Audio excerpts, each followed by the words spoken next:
জনশ্রুতি রয়েছে জমিদার অবিনাশ বন্দ্যোপাধ্যায়ের আদি বাড়ি ছিল ভারতের চন্দ্রনগরের গোপালধামে। সেখান থেকে তিনি চলে আসেন পূর্ব বাংলায়। এখানে আসার পর তার ছেলে বীরুবাবু নির্মাণ করেন হাজারদুয়ারে সুরম্য অট্টালিকা।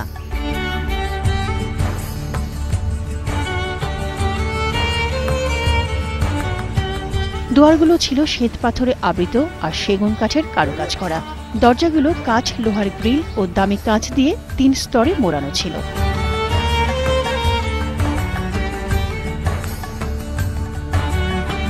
এই বাড়ির কর্মচারী কালীপদ প্রামাণিক জানান, কারুকাজ করা দ্বিতল এই বাড়িতে 50 থেকে 60 জন মানুষ বাস করতেন। একপাশে ছিল পূজা মণ্ডপ, সেখানে এখন পোস্ট অফিস। ঘোড়া ছিল 4টা, হাতি ছিল, খুব জবজবা, ঝাড় বাতি ছিল। তার জন্য ওই যে কলি সর্দার, কপিল, এরা সেই 7 জন খালি সন্ধ্যেবেলায় ঝাড় ঝুট দিত।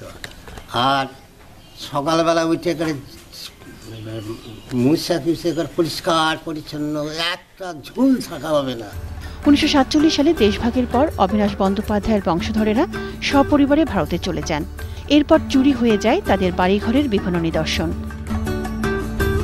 পরবর্তী সময়ে ওনার একটা ছেলে পরিমলবাবু লিবারেশনের পর উনি এসেছিলেন।